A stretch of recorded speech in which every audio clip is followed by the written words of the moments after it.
டோலர்களே, இந்த வீடியோ யாரோட மனதையும் புண்படுத்துறது நோக்கமில்ல பாத்துக்குங்க. அதையும் மீறி எந்த டோலரோடைய மனதாவது புண்பட்டா அதுக்கு கம்பெனி பொறுப்பில்லை.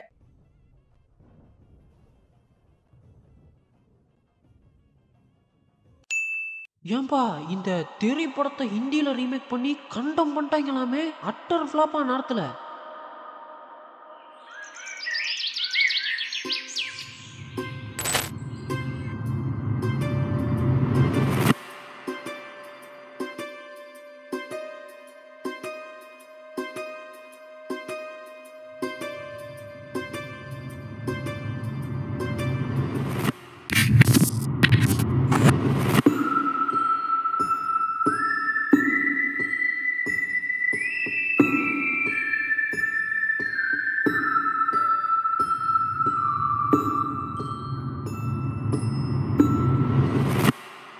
இன்னமே நான் என்ன பண்றேன்னு மட்டும் பாருங்க.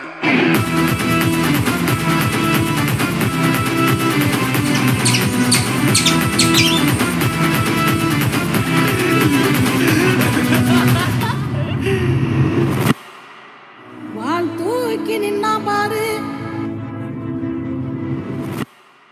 ஆரம்பிக்கலாங்களா? லாஸ்டா ஒரு வீடியோ போட்டிருந்தேங்க, இந்த ஒரே டெம்ப்ளேட்ல மூவிஸ் எடுக்கக்கூடிய டைரக்டர்ஸ் எல்லாம் பத்தி. அதுல நம்ம அட்லி அண்ணா இருக்காப்ல, அவரை பத்தி சொல்லியிருந்தேன். மனுஷன் என்னதான் டெம்ப்ளேட் மூவிஸ் எல்லாம் பண்ணாலும் இது வரைக்கும் ஃபிளாப்பே கொடுக்காத, அதாங்க இந்த ஜீரோ ஃபிளாப் டைரக்டர்ஸ் உடைய லிஸ்ட்ல அண்ணனும் இருக்காப்லன்னு. அதை பார்த்த எல்லாரும் கமெண்ட் செக்ஷன்ல, யோ விஷயம் தெரியாம கதைக்காதையா, எங்க அண்ணனுக்கு நான் தான் பண்ணுவேன்னு இந்த தெரிய ரீமேக் இருக்குதுல, அதை ஹிந்தியில போய் பண்ணி அங்க அட்டர் ஃபிளாப்பியானு இப்படி 1-2 கமெண்ட் வந்திருந்தா பரவாயில்லைங்க, நிறைய பேர் கமெண்ட் பண்ணிருந்தீங்க. அப்போதாங்க புரிஞ்சது மக்கள்லாம் எவ்வளவு ஏமாந்து போயிருக்கீங்கன்னு. ஆக்சுவலி தெரியோடைய ஹிந்தி ரீமேக் பேபி ஜான்னு பண்ணாங்க, அது அட்லி தான் பண்ணாப்ல, அதெல்லாம் சரிதான். ஆனா அட்லி அதை ப்ரொடியூஸ் மட்டும் தான் பண்ணாப்ல, அதை டைரக்ட் பண்ணது அட்லியோடைய அசிஸ்டன்ட் காலிஸ்னு ஒருத்தர். இவர் யாருன்னு கேட்டீங்கன்னா, தமிழ்ல கீன்னு ஒரு படம் வந்ததுல ஜீவாவோட படம், அந்த படத்தோட டைரக்டர் இவர் தான். சோ அட்லி ப்ரொடியூஸ் பண்ண காலிஸ் டைரக்ட் பண்ணதுதான் இந்த பேபி ஜான்.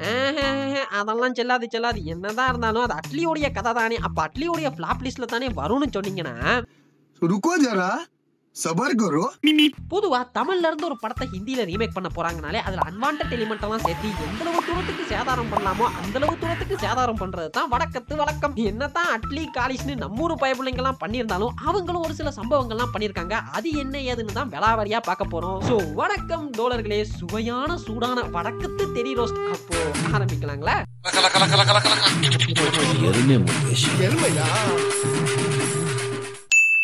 இந்த தெரி படம் ரிலீஸ் ஆனது 2016ல. அன்னைக்கு தேதிக்கு அப்பவே அது ஒரு பழைய டெம்ப்ளேட் தான். இந்த பாஸ்ட்ல பெரிய தலைக்கட்டா இருக்கக்கூடிய ஹீரோ எந்த ஒரு சண்டை சச்சரவுமே வேணான்னு ஒதுங்கி வாழ்றதுன்னு தமிழ் சினிமால போட்டு அடிச்சு துவச்ச கதையை அட்லி என்ன எடுக்கிறாப்ல. அந்த பழைய கதையை பட்டி டிங்கரிங் பாக்குறதுல தான் அண்ணன் ஸ்பெஷலிஸ்ட்ன்ற மாதிரி தளபதியுடைய கரியர்ல ஒரு டிஃபரண்டான ஒரு ஃபீல் குடான கேரக்டர் ஆர்க்கோட தெரி படத்தை ரொம்ப நல்லாவே பண்ணியிருந்தாப்ல. And for the very first time Thalapathy ஒரு குழந்தைக்கு அப்பாவா நடிக்கிற முதல் படம்னு நினைக்கிறேன். இந்த காவலன் மாதிரியான படத்தோட கிளைமேக்ஸ்ல எல்லாம் ஒரு அப்பா கேரக்டரா வருவாப்ல. அப்படி இல்லாம ஒரு ஃபுல் ஃபிளெஜ்டான அப்பா கேரக்டர். அண்ட் அன்னைக்கு தேதிக்கு தமிழ் சினிமால ஒரு நல்ல ரொமான்டிக்கான ஃபீல் குடான ஒரு சீன் டெவலப் ஆகும் பொழுது அங்க ஒரு ஷாக்கிங்கான சீன் வைக்கிறது. அண்ட் ஒரு ஃபேன் பாயா தளபதியை எந்த அளவு தூரம் ஸ்கிரீன்ல எலிவேட் பண்ணி காட்ட முடியுமோ அந்த அளவுக்கு தளபதியை எலிவேட் பண்ணி காட்டுறது. அப்புறமா என்னதான் ஒரு பழைய கதையா இருந்தாலும் தியேட்டர்ல உட்கார்ற அந்த 2.5 மணி நேரம் இருக்குதுல, அதுல ஒரு பழைய கதையை தான் பாக்குறோம் அப்படின்றத மறந்து கிரிப்பிங்கா வச்சிருக்குதுன்னு அட்லி அண்ணனோட இந்த மாதிரியான ட்ரீட்மெண்ட்லாம் தான் தெரிய தளபதியுடைய கெரியர்ல பெஸ்ட் படமா இன்னைக்கும் பேச வைக்குது. ஆனா இப்போ கிட்டத்தட்ட 9 வருஷத்துக்கு அப்புறமா அப்போவே எக்ஸ்பீரி ஆன கதையை அதுதான் ஹிந்தியில போய் 1000 கோடி பண்ணிட்டோம்ல, சும்மா நம்ம பழைய படத்தையும் ரீமேக் பண்ணி விடுவோம் அப்படின்னு அண்ணனோட அசிஸ்டன்ட்டே கொடுத்து பண்ண வச்சிருக்காப்ல. சரி ஹிந்தியில பண்றதுன்னு முடிவாயிருச்சு. வடக்கத்து பழக்கம்னு ஒண்ணு இருக்குல்ல, அதாவது ஒரு நல்ல பிக்த கொண்டு போய் அதுல இடைச்சொல்கள் பண்றேன் பேர் வழின்னு நாசமாக்குறது. அப்படி என்னெல்லாம் பண்ணலாம்னு யோசிக்கும் பொழுதுதான் இந்த தெரி படத்துல பாத்துக்கிட்டீங்கன்னா ஒரு சில கேப் எல்லாம் இருக்குங்க. உதாரணத்துக்கு சொல்லணும்னா அந்த கேரளால ஜோசப் குருவில்லா கிட்ட வம்பிலுக்குற அந்த கேங் யாரு, செகண்ட் ஹாஃப்ல ஹீரோ எப்படி உயிரோட தான் இருக்காரு அப்படின்றத வில்லன் தெரிஞ்சுக்கிறான். விஜயகுமார் கோஸ்ட் ஆனதுக்கு அப்புறமா தன்னோட ஃபேமிலியை கொண்டவங்களை மட்டும் தான் பழி வாங்குவாரு. ஆனா மக்கள்லாம் அவரை கொண்டாடுற மாதிரி நியூஸ்ல எல்லாம் காட்டுவாங்க. அது ஏன் அப்படி அவர் பண்ணக்கூடிய மர்டர்ஸ் எல்லாம் எந்த ஒரு போலீஸுமே இன்வெஸ்டிகேட் பண்ணலையா? அண்ட் கிளைமேக்ஸ்ல போலீஸ் விஜயகுமார கோஸ்டா யூஸ் பண்ணிக்கிற மாதிரி காட்டுவாங்க. அதாவது அவருக்கு ஒரு ப்ராஜெக்ட் வரும், அதோட படத்தை முடிச்சிருவாங்க. ஆனா அத போலீஸ்க்காக தான் பண்றாரா இல்ல வேற எதனாவது பண்றாரா அப்படின்ற எதையுமே சொல்லாம இதெல்லாம் ஒரு ஓபன் எண்டடா விட்டுருப்பாங்க. சரி இப்ப இதுக்கெல்லாம் ப்ராப்பரான ஒரு பேக் ஸ்டோரி தேவைத்தானா? இது கதைக்கு எந்த விதத்துல அது ஹெல்ப் பண்ணுமான்னு கேட்டீங்கன்னா கிடையாது. ஆனா நாங்க இந்த ஸ்டோரி கேப்புக்கெல்லாம் பேக் ஸ்டோரி வச்சு தெறிக்கு ஒரு ஆப்பு வைப்போம்னு கிளம்புனா அதுதாங்க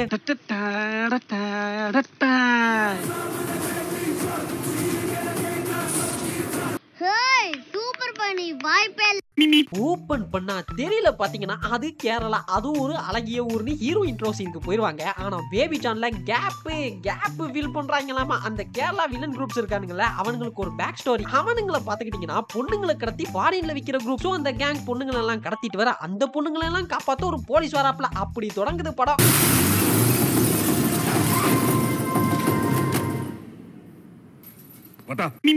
அந்த போலீஸ் தான் ஹீரோவானு கிட்ட கிடையாது. பாதுகாப்பு கொடுக்க வந்த போலீஸ்க்கே பாதுகாப்பு கொடுக்க வேணும்ன்ற கணக்கா காப்பாத்த வந்த போலீஸ்க்கு மண்டையில தட்டி உட்கார வச்சிருக்காங்க வில்லன் குரூப். அப்ப அங்க இருக்க ஒரு பொண்ணு சொல்றா, உங்க அக்கிரமத்தையும் ஆணவத்தையும் அடக்கி எங்களை காப்பாத்த ஒருத்தன் வருவான்டா. ஹீரோ இன்ட்ரோடக்ஷனா மிளகா சட்னி எடுத்து மூஞ்சில ஊத்திடுவேன்.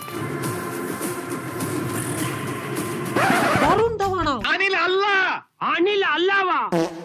ஓ, அப்ப அஜய் தேவகன் அங்கிள் நடிக்கலையா? பொதுவா இந்த மாதிரியான ரீமேக்ல எல்லாம் அவரு தானே பண்ணுவாரு. என்ன டீம் என்ன மேட்ச் தெரியாம. ஓகே, கூல் பா. அப்படியே இந்த ஓபனிங் சீனுக்கு வந்தோம்னா தெரியல பைக் ரிப்பேர் ஆகி நிக்கும். அப்ப அந்த பக்கமா போற ஒரு வாகனம் அந்த சின்ன பொண்ணு முகத்துல சேத்த வாரி அடிச்சிட்டு போக, அப்படியே அந்த பைக்குக்கு பின்னால தளபதி எழும்புற மாதிரி ஜஸ்ட் ஒரு சிம்பிளான என்ட்ரி தான் வச்சிருப்பா பிளாட்லி. இதுக்கு ஒரு காரணமும் இருக்குங்க. ஜோசப் குருவிலான்ற அந்த கேரக்டர் சண்டை சச்சரவு எதுவுமே வேணான்னு அமைதியா வாழ்ற ஒரு கேரக்டர். சண்டையே வந்தாலும் தவிர்த்துட்டு போயிருவாப்ல. இதனாலயே அந்த கேரக்டருடைய எல்லா சீனுமே ரொம்ப ஷட்டிலா தான் இருக்கும் அன்டில் த டிரான்ஸ்ஃபர்மேஷன் சீன் வரைக்கும். ஏன்னா இப்படி எல்லாம் காட்டும் பொழுதுதான் பின்னாடி வரப்போற அந்த டிரான்ஸ்ஃபர்மேஷன் சீன் ஒர்க் அவுட் ஆகும். சண்டையே பிடிக்காத ஹீரோ சண்டை பிடிக்கிறான். இப்போ அப்படியே அந்த பேபி ஜோனை பாத்தீங்கன்னா சேம் என்ட்ரி, பட் ஹீரோ கைய வைக்க அங்க தூசி பறக்க பின்னால அப்படியே ஸ்லோ மோஷன் என்ட்ரின்னு மசாலா கொஞ்சம் தூக்கலா இருக்கும்.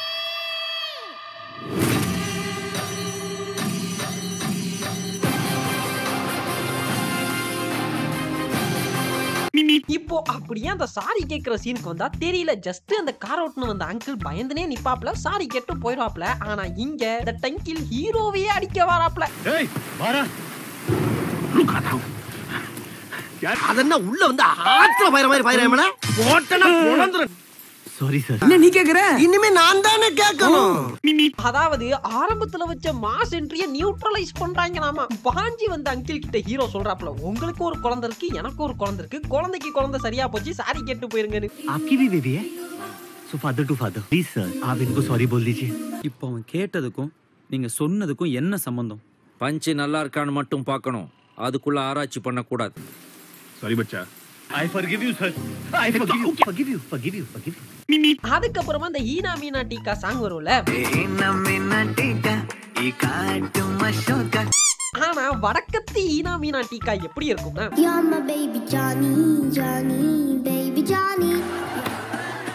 என்ன எழவியாது.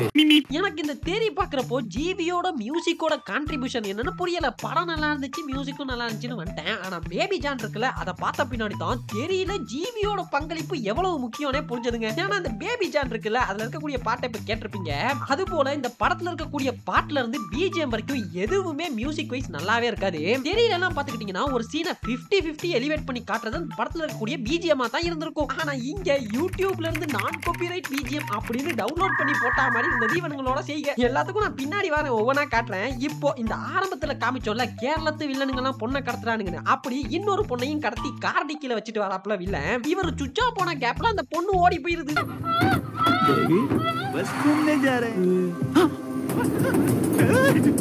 இந்த வில்லன்களோட அன்வான்டட் ட்ராக் இருக்குதுல, அது எப்படி இருக்கும்னா இந்த ஆரம்ப கால படங்கள்லாம் பாத்திருக்கீங்களா? படம் போயினே இருக்கும், அதுல திடீர்னு கட் பண்ணி வடிவேல் சாரோட காமெடியை வச்சிருப்பாங்க. அதுக்கும் அந்த படத்துக்கும் எந்தவித சம்பந்தமும் இருக்காது, தனியா ஓடிட்டு இருக்கும். அப்படிதாங்க இருக்கும் இந்த படத்துல வில்லன்களோட ட்ராக் எல்லாம். அதாவது படத்தை அப்படியே ரீமேக் பண்ணிருப்பாங்க, பண்ணிட்டு தான் யோசிச்சிருப்பாங்க இப்ப நம்ம எதனாவது இடைச்சொருகள் பண்ணணுமேடா, என்ன பண்ணலாம் அப்படின்னு யோசிச்சுட்டு இருக்கும் பொழுது அதுதான் இந்த கேரளத்து வில்லனுங்க எல்லாம் சும்மா தானே இருக்காங்க, அவங்களுக்கு ஒரு பிளாஷ்பேக்கை வச்சு விடுவோன்னு அதுக்கப்புறமா ஷூட் பண்ணி நடுவுல சொருகி இருக்காங்க. இது பச்சையா தெரியுதுடா டேய். சரிங்க, இப்ப நம்ம அப்படியே அந்த சர்ச் சீனுக்கு போனோம்னா தெரியல டீச்சர் கிட்ட சாரி கேட்கறதுக்காக போவாங்க. அப்ப அந்த பக்கமா வரக்கூடிய லோக்கல் கேங் அந்த குழந்தை சாப்பிட்டு இருக்கக்கூடிய சிப்ஸ் பேக்கெட்டை பறிக்க அதுக்கு அந்த சின்ன பொண்ணு திட்ட. அப்ப கூட இந்த ஜோசப் கேரக்டர் பாத்தீங்கன்னா ஏமா அவங்கள எல்லாம் போய் திட்டுற அப்படின்னு தடுக்கிற மாதிரி இருக்கும். இது பாக்குறதுக்கு அவ்வளவு நேச்சுரலா இருக்கும். ஆனா அப்படியே இங்க பாத்தீங்கன்னா எல்லாம் உல்டாவா இருக்குது. வில்லனுங்க ஹீரோவோட வண்டியில இடிச்சிருவாங்க, அதுக்கு அந்த சின்ன பொண்ணு திட்டும். ஹீரோ தடுக்கலாம் மாட்டாப்ல, திட்டட்டும்னு வெயிட் பண்ணி பார்த்துன்னு இருப்பாரு. How could you? Hey, Chotu! It's like me, actually. School me, but அப்புறமா ஓடி வந்து தூக்குறாப்ல. யோ திட்டு வரைக்கும் திட்டட்டும்னு வெயிட் பண்ணிட்டு இப்ப நடிக்கிற. ஆனா பாத்துக்கிட்டீங்கன்னா சரி போகட்டும் அப்படின்னு வில்லன் கேங் எல்லாம் போயிடுறாங்க. அப்புறமா பாத்துக்கிட்டீங்கன்னா அந்த டீச்சர் கேரக்டர் என்ன பண்ணுதுன்னா, ஹீரோ சார் என்ன வீட்டுல விட்டுறீங்களா அப்படின்னு ஹீரோவோட வண்டியிலேயே லிஃப்ட் கேட்டு போறாங்க.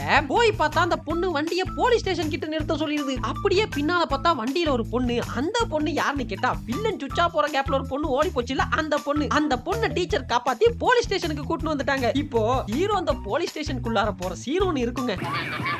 சார் என்ன பண்றீங்க? ஒளித்திட்டு இருக்கம்பா.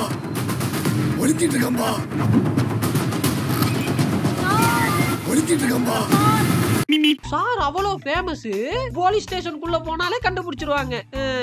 ஏன்டா டேய் தெரியலையே இந்த சீன்லாம் ஷட்டிலா தான்டா இருக்கும். ஜஸ்ட் ஐபிஎஸ் ட்ரைனிங்ல ஒன்னா இருந்த ஒரு போலீஸ்காரர் கேக்குற மாதிரி தான் இருக்கும். இப்போங்க இந்த பேபி ஜான் மலையாளம் பேச போறாரு, எல்லாரும் கேட்டுங்க. അയ്യോ സാറേ, ഞാൻ അങ്ങോട്ടൊന്നും പോയിട്ടില്ല. എന്റെ പേര് ജോൺ ഡിസിൽവ. ഇതാണ് എന്റെ നാട് സാർ. சரி சொல்லுங்க, டயலாக் பாடமாக்க எத்தனை நாள் ஆச்சு? அதுதான் வரலன்னு தெரியுதுல, அப்புறம் ஏன்? இந்த படத்துலங்க கதை கேரளால நடக்கும், ஆனா அங்க இருக்கக்கூடிய எல்லாரும் ஹிந்தி தான் பேசுவாங்க. அப்படி இவரும் ஹிந்திலேயே சொல்லிட்டு போயிருக்கலாம். எதுக்கு 30 நாளில் மலையாளம் கத்துக்கொள்வது எப்படி புக்கு போல? இவ்வளவு நோக்கு பெண்குட்டி. ഈ ആള് என் ஃப்ரெண்ட் அல்ல. நான் ഇവിടെ நாயராண்டா மலையாள கத்துக்க வேண்டி வந்தேன். ഈ ஆள் கிடையாது என் ஃப்ரெண்ட். இப்போ பார்க்க போறது தி டிரான்ஸ்ஃபர்மேஷன் சீன். தெரியல பாத்துக்கிட்டீங்கன்னா அந்த டீச்சர் கேரக்டர் கூகுள்ல சர்ச் பண்ணுவாங்க. அப்பதான் இவர் போலீஸ்ன்றதே தெரியும். அதுக்கு பேரலா இங்க சண்டையும் நடக்கும் இல்லையா, அப்போதான் ரிவீல் பண்ணுவாங்க.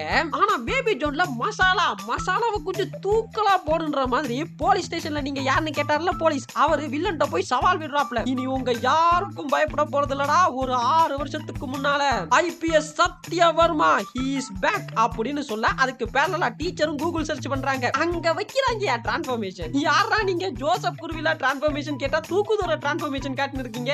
10-12 வருஷத்துக்கு முன்னாடி எப்படி இருந்த பங்காளி?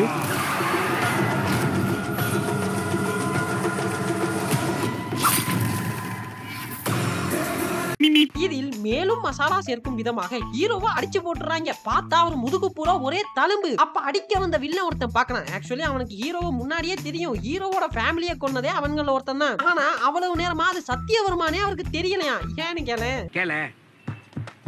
நீ கேள. முருகன் நீ கேள. நீ கேள. ஹலோ ஆமாங்க நீ கேளு மச்சி. அவரு தாடி வச்சதெல்லாம் தெரியலையா. அட பாவிகளா, மீசையும் மருவும் வச்சா அது மாறு வேஷமாடா. மாறு வேஷத்துக்கு உண்டான மரியாதை போச்சேடா உங்களால. அதுவும் தெரியலனா அடிச்சு ஓடதான் விழுவாப்ல. ஆனா இங்க பேபி ஜான் அடிச்சு கொன்னுறாப்ல. கொன்னு பாடிய நைட்டோட நைட்டா ஆத்துல போட்டுறாப்ல. இப்ப அப்படியே கட் பண்ணா விஜயகுமார் ஜித்து ஜிலாடி சாங்.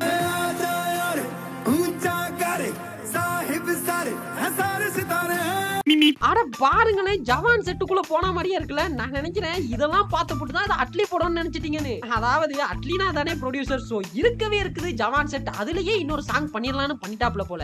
அது சரி தெரியல, இந்த விஜயகுமார் கேரக்டர் பபிள்கம் போடுற மாதிரியான ஒரு மேனரிசம் காட்டுவார்ல, அது போல இங்க எதுனாவது உண்டான்னு கேட்டீங்கன்னா இருக்கு. But bubblegum நெஹி. வடக்கு விஜயகுமார் என்ன பண்றாப்லனா சன்கிளாஸ், அந்த சன்கிளாஸ் போடுவார்ல, அந்த சன்கிளாஸையே கையில வாட்ச் மாதிரி கட்டிப்பாப்ல.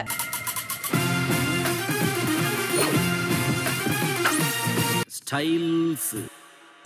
Next villain entry. தெரியல பாத்துக்கிட்டீங்கன்னா வில்லன் வானமாமல ஒரு அரசியல்வாதியா இருப்பாப்ல, அவ்வளவுதான். ஈவன் விஜயகுமார் அவருடைய மகனை அரெஸ்ட் பண்ணலான்னு போகும்போது தான் அவருக்கு ஒரு சிம்பிளான என்ட்ரி இருந்திருக்கும். பட் பின்னாடி விஜயகுமாரோடைய ஃபேமிலியே கொல்ற அளவுக்கு இந்த வானமாமல எப்பேற்பட்ட கொடூரமான கேரக்டர் அப்படின்றத காட்டியிருக்க மாட்டாங்க. இந்த கேப்பை நான் எப்படி ஃபில் பண்றேன் பாருன்னு வடக்கத்து வானமாமலையுடைய மொத சீனே ஒருத்தனோட நடுவண்டையில போட்டு கொல்றாப்ல. இதுதான் என்ட்ரி சீன்.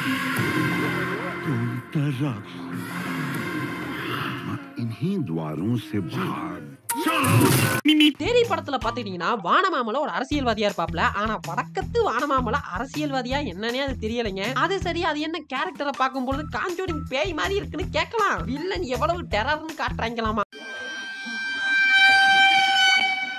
மாமா பயந்துட்டோம். இது போலங்க தெரியல வானமாமலையுடைய புள்ள யாரு அப்படின்றதுக்கான ஒரு டீடைலிங் இருந்திருக்காது. ஜஸ்ட் அந்த பிரிட்ஜ் சீன்ல தொங்கும் பொழுது தான் காட்டுவாங்க. பட் பேபி ஜான்ல பாத்தீங்கன்னா அந்த கேரக்டருக்கு ஒரு ரோல் இருக்குது. டிபிக்கல் திமிரு பிடிச்ச பணக்கார அரசியல்வாதி புள்ள. தனக்கு யாருமே மரியாதை தர மாட்டேங்கிறாங்கன்னு அப்பா கிட்ட போய் அப்பா எனக்கு யாரும் மரியாதை தாராங்க இல்லப்பா, அதனால எனக்கு ஒரு மந்திரி போஸ்டிங் தாரீங்களான்னு கேக்குறாப்ல. சல்யூட். லால் பத்தி வாலி காடி.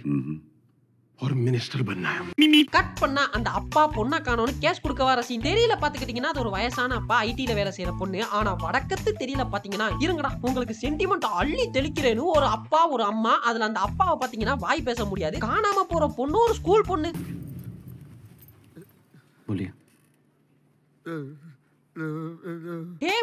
இவரை நான் எங்கேயோ பார்த்திருக்கேன் அப்படின்னீங்கன்னா அது வேற யாரும் இல்ல சிம்ரன், நம்ம காளி வெங்கட் தான். இந்த படம் என்னமோ வடக்கத்து படமா இருந்தாலும் ப்ரொடியூசர் நம்ம அட்லீனா, டைரக்டர் காலிஷ் நம்மூர் தான். இது போக சமந்தாவாக கீர்த்தி சுரேஷ், காளி வெங்கட், அப்புறம் இந்த வில்லனா ஜாஃபர் பண்ணிருப்பாப்ல. இப்படி மெயின் கேரக்டர்லாம் நம்மூர் தான்.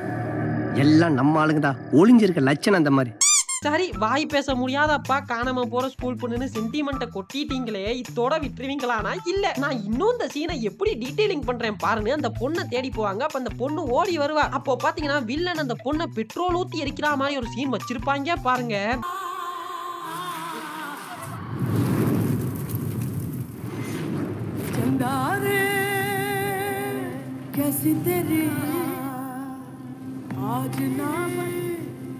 இந்த இடத்தில் நான் ஒன்றை பதிவு செய்ய விரும்புகிறேன் தோழர்களே. அதாவது என்னன்னாங்க, இந்த அனிமல் படம் வந்த டயத்துல நினைக்கிறேன் நம்ம சேனல்ல சினிமாவும் பெண் கதாபாத்திரங்களும் அப்படின்னு ஒரு வீடியோ பண்ணிருப்பேன். அதுல என்ன சொல்லிருப்பேன்னா, அந்த செக்ஷுவல் ஹராஸ்மெண்ட் வச்சு படம் எல்லாம் பண்ணும் பொழுது இப்படி நடந்துச்சு அப்படின்னு சொன்னாலே போதுமானது. அதை விட்டுட்டு உங்க எல்லாரையும் அள வைக்கிறேன் பாருங்களேன், அந்த சென்டிமெண்ட் உங்களுக்குள்ள எப்படி திணிக்கிறேன் பாருங்களேன்னு. இப்ப வரக்கூடிய படங்கள் எல்லாம் அந்த ஹராஸ்மெண்ட்டை எப்படி பண்ணாங்க, அதனால அந்த பொண்ணு எப்படிப்பட்ட சித்திரவதைகள்லாம் அனுபவிச்சான்னு குளோரிஃபை பண்ணி காட்டுற ஒரு விஷயம் இருக்குதுல்ல, ரொம்ப ஒஸ்டடாடே. இத தெரி படத்துல அட்லி ரொம்ப அழகா ஹேண்டில் பண்ணிருப்பாப்ல. எவ்வளவு சொல்லணுமோ அவ்வளவுதான் சொல்லிருப்பாரு. ஆனா நீங்க வாய் பேச முடியாதப்பா ஸ்கூல் போற பொண்ணு தீ வச்சு கொளுத்துறதுன்னு என்னடா அதெல்லாம்? This is such a behavior. ஒரு ரைட்டரா அட்லி என்ன நல்லா பண்ணிருக்காப்ல. ஆனா ஒரு ப்ரொடியூசரா இதை எப்படி அட்லி பண்ண ஒத்துக்கிட்டாரு அப்படின்றது தாங்க புரியல. சரி நம்ம கண்டென்ட்க்கு வருவோம். அந்த பிரிட்ஜ் சீன் தெரியுமில்ல, தெரியுடைய ஐகானிக் சீன். இந்த சீனை வடக்கத்து தெரியல என்னெல்லாம் பண்ணிருக்காங்கன்னா, ஒரு வெட்டவெளி பிரதேசத்துல एक आम आदमी हो और वो हरामी तुम्हारे हाथ लग जाए। वो मेरे हाथ लग जाता तो मैं साले को मुंह ही फोड़ता। अब घास के ढेर पर फेंक कर साले நான் பதறிட்டேங்க. டேய் எந்த சீனை என்ன வேணாலும் பண்ணிக்கோங்கடா, ஆனா இந்த சீனை மட்டும் கொன்னுறாதீங்கடா டேய்னு. ஏன்னா இப்படித்தான் ஒரு குரூப் தெரி ரீமேக் எடுக்கிறேன்னு இந்த பிரிட்ஜ் சீனை பண்ணியிருந்தாங்க. சரியா, நீ ஒரு சாதாரண ஆளியா? உன் கையில அவன் மாட்டான், என்னையா பண்ணுவேன்? சார் அவனெல்லாம் அடிச்சு மூஞ்சி மோரெல்லாம் உடைச்சு நடு ரோட்ல இல்ல இந்த மாதிரி பிரிட்ஜுக்குள்ள தலைகளை கட்டி தொங்கிடும் சார். போய் பிரிட்ஜு கீழே போய் பாருங்க, சும்மா போய் பாருங்க.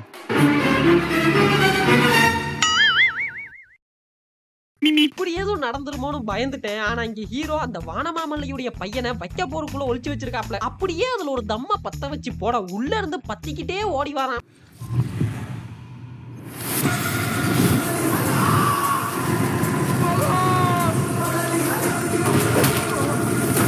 பெரிய அளவுக்கு இல்லனாலும் பரவாயில்ல, பிரிட்டி குட்.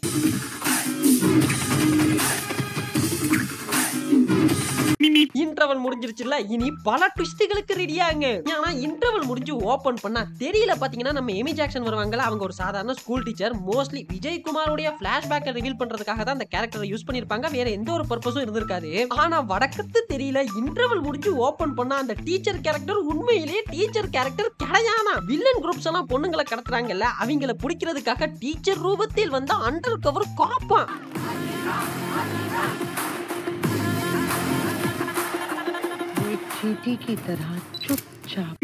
என்ன பண்றீங்க? எப்படி பர்பஸே இல்லாத ஒரு கேரக்டருக்கு பர்பஸ் வச்சேன் பாத்தீங்களா? இது மட்டும் இல்லைங்க, விஜயகுமாரோட ஃபேமிலியை கொல்றதுக்கான ரீசனை இன்னும் ஸ்ட்ராங் ஆக்குறேன் பாருன்னு வடக்கத்து வானமாமலையுடைய பையனோட இறுதி சடங்கு நடக்கிற இடத்துக்கே போய் இதுவரைக்கும் பண்ண கொலைகளுக்கெல்லாம் சேர்த்து வடக்கத்து வானமாமலையை அரெஸ்ட் பண்ணிட்டு வராப்ல பேபி ஜான். சாரிங்க, சத்யவர்மா.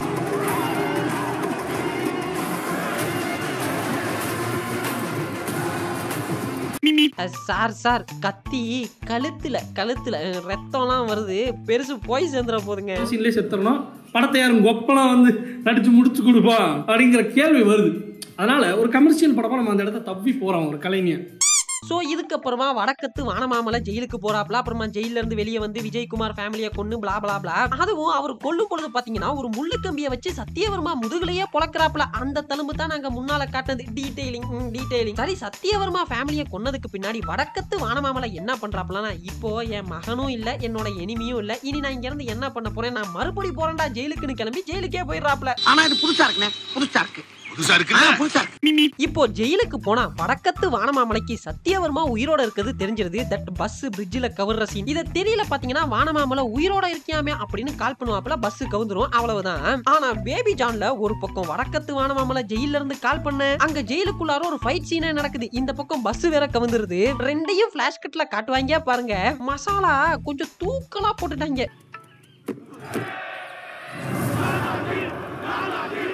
तेरे लिए तोहफा लाया हूं। ஆக்சுவலி இந்த சீனை பத்தி கொஞ்சம் பேசணும்னா தெரியல பாத்துக்கிட்டீங்கன்னா கேரளால வம்பிழுக்கக்கூடிய உள்ளூர் கேங்க ஜோசப் அடிச்சிருவாப்ல. அதுக்கப்புறமா அடுத்த நாள் சாரி கேட்கறதுக்காக இந்த சேட்டாவை பார்க்க போக அப்ப அந்த சேட்டா சொல்லுவாப்ல, இவன் பேக்கரியால் கிடையாது, இவனை பத்தி கொஞ்சம் விசாரின்னு. அப்போ ஒரு போட்டோவும் எடுத்துருவாங்க. இப்போ அந்த போட்டோவை வச்சு கேரளா கேங் தேட அது மூலமா வானமாமலைக்கு விஜயகுமார் உயிரோட இருக்குது தெரிய வரும் அப்படின்றத நம்மளா புரிஞ்சுக்கணும். இத படத்துல எங்கேயுமே காட்டியிருக்க மாட்டாங்க. பட் வடக்கத்து தெரியல எதுக்கு ஆடியன்ஸ் எல்லாம் யோசிக்க வச்சுட்டு அந்த பொண்ணை கடத்தின கேங்கே வானமாமலையோட கேங் தான், அவனுங்களை அடிச்சு கொண்டதுனால வானமாமலைக்கு விஷயம் தெரிஞ்சிருச்சு அப்படின்னு சிம்பிளா முடிச்சிருவாங்க. என்னடா கேரளா சேட்டா கேங், பொண்ணை கடத்தினதே வானமாமலை கேங்னு ஒரு சொருவு. அப்புறமா அந்த ஹீரோயினை அண்டர் கவர் போலீஸ்னு சொல்லிட்டாங்கல்ல, அதனால ஏஜென்ட் டீனான்ற மாதிரி அங்க ஒரு சீன். அப்புறமா வடக்கத்து மொட்டா ராஜேந்திரனுக்கு ஒரு மாஸ் சீன். அப்புறம் பாத்துக்கிட்டீங்கன்னா அந்த தெரியல செகண்ட் ஹாஃப்ல விஜயகுமார் கோஸ்ட் ஆனதுக்கு அப்புறமா தன்னோட ஃபேமிலியை கொன்னவங்களை மட்டும் தான் பழி வாங்குவாரு. ஆனா டிவி சேனல் எல்லாம் பப்ளிக் இவரை பத்தி பேசுற மாதிரி காட்டுவாங்க. இந்த கேப்பை நாங்க எப்படி பிக்ஸ் பண்றோம் பாருங்கன்னு வடக்கத்து விஜயகுமார் கோஸ்ட் ஆனதுக்கு அப்புறமா ஃபேமிலியை கொன்னவங்களை மட்டுமே பழி வாங்காம சிட்டில இருக்கக்கூடிய எந்த பொண்ணுக்கு பிரச்சனைனாலும் அங்க போய் நிப்பாரு. இதனாலேயே பப்ளிக்ல அவர் ஒரு ஹீரோவா தெரியற மாதிரி பண்ணிருப்பாங்க. ஏப்பா அப்படி எல்லாம் ஒண்ணு இல்லையே.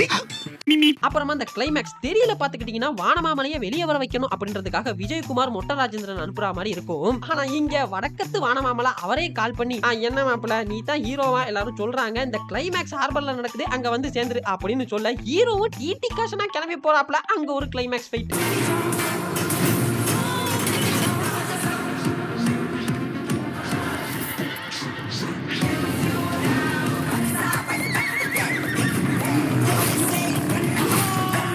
ஏண்டா உங்களை எல்லாம் ஹார்பருக்குள்ள புள்ள கடத்துறவங்கன்னு தாண்டா நினைச்சேன், குதிரை எல்லாமாடா கடத்துவீங்க. ஓ இந்த பிசினஸ் வேற ஓடுதா, இருக்கட்டும் இருக்கட்டும். அப்புறங்க இந்த தெரியல வானமாமலையை விஜய் தான் கொல்லுவாப்ல. ஆனா இங்க அந்த பொண்ணுங்களே கொன்னுறாங்க. அப்புறமா இந்த எண்ட் கிரெடிட் சீனுக்கு வந்தோம்னா தெரியல ஒரு ஓபன் எண்டட் கிளைமேக்ஸ் மாதிரி பண்ணிருப்பாங்க. அதாவது இந்த ரிப்போர்ட்டர்ஸ் எல்லாம் கேட்பாங்க, Vijayakumara police department Costa use பண்றீங்களான்னு. அதாவது போலீஸ் டிபார்ட்மெண்ட்டே விஜயகுமார் இறந்துட்ட மாதிரி ஒரு தோற்றத்தை ஏற்படுத்திட்டு இந்த மாதிரி சட்டத்தினால தொடவே முடியாம இருக்கிற குற்றவாளிகளை ஒரு மூலமா தண்டிச்சுட்டேன்னு எனக்கு ஒரு சந்தேகம் சார். அதுக்கு ஏத்தாப்புல விஜயகுமாரும் வேற ஒரு இடத்துல வேற ஒரு கெட்டப்ல இருப்பாப்ல, அவருக்கு ஒரு அசைன்மெண்ட் வருது அப்படின்னு முடிச்சிருவாங்க. ஆனா வடக்கத்து தெரியல ஹாலிவுட் ரேஞ்சுக்கு ஒண்ணு பண்றேன் பாருன்னு அண்டர் கவர்ல இருந்த ஹீரோயின் மேடமும் கோஸ்டா இருந்த ஹீரோ சாரும் சேர்ந்து ஒரு டீம் ஃபார்ம் பண்றாங்க. அதாவது இந்த பொண்ணுங்களை எல்லாம் கடத்துறவங்களை பிடிக்கணும்னு அவங்க இடத்துக்கே போயிடுறாங்க. அங்க போனா ஒருத்தரோட என்ட்ரி,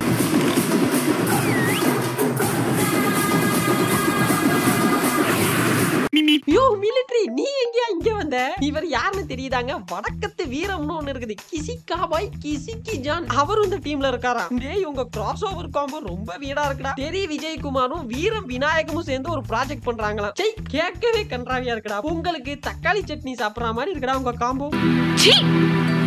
அது வேற ஒண்ணும் இல்லைங்க, அட்லி அண்ணனோட அடுத்த படம் சல்லுபாய் கூட தான் அப்படின்னு அரசல் புரசலா பேசிக்கிறாங்க. அதுதான் அண்ணன் தன்னோட இன்ஃபுளுன்ஸ்ல கூட்டு வந்திருப்பாப்ல, வேற ஒண்ணும் இல்ல. இந்த ஒரு சில டைரக்டர்ஸ் எல்லாம் சொல்லி கேள்விப்பட்டிருக்காங்க, ஒரு சில படங்கள்லாம் அவங்களே நினைச்சாலும் திரும்ப அப்படி ஒண்ணு பண்ண முடியாதுன்னு. அதுக்கு ரியல் லைஃப் எக்ஸாம்பிளே நம்ம அட்லி அண்ணன் தான். தன்னோட குழந்தைய தான் காசை வச்சே ஒருத்தன் வந்து என்னென்னமோ பண்ணி கொன்னுட்டு இருக்கான், அதை பார்த்துட்டு பேசாம இருந்திருக்கியோ அப்படின்னா பேசாம இருந்திருக்கிய. சரிங்க, ஓவராலா பாத்தீங்கன்னா தமிழ் படங்களை எடுத்துட்டு போய் அஜய் தேவகன் அங்கிள் பண்ற அளவுக்கு கொடூரமா இல்லனாலும் nice try, but please don't try. அப்புறம் என்னப்பா இன்னைக்கு அவ்வளவுதான். எப்படியும் ரோஸ்ட்டுக்கு சிரிப்பே வரலன்னு தான் கமெண்ட் பண்ண போறீங்க, அதையாவது பண்ணிட்டு போங்க. அது போக கீழே இருக்க நம்ம சோஷியல் மீடியா லிங்க் எல்லாம் கிளிக் பண்ணி என்ன இன்ஸ்டாகிராமுக்கு வந்து ஏசனாலும் ஏசலாம், அது உங்க விருப்பம். அப்புறம் என்ன இன்னொரு ரோஸ்ட் இல்லாத ரோஸ்ட் வீடியோல மீட் பண்ணலாம். அதுவரை நன்றி, வணக்கம்.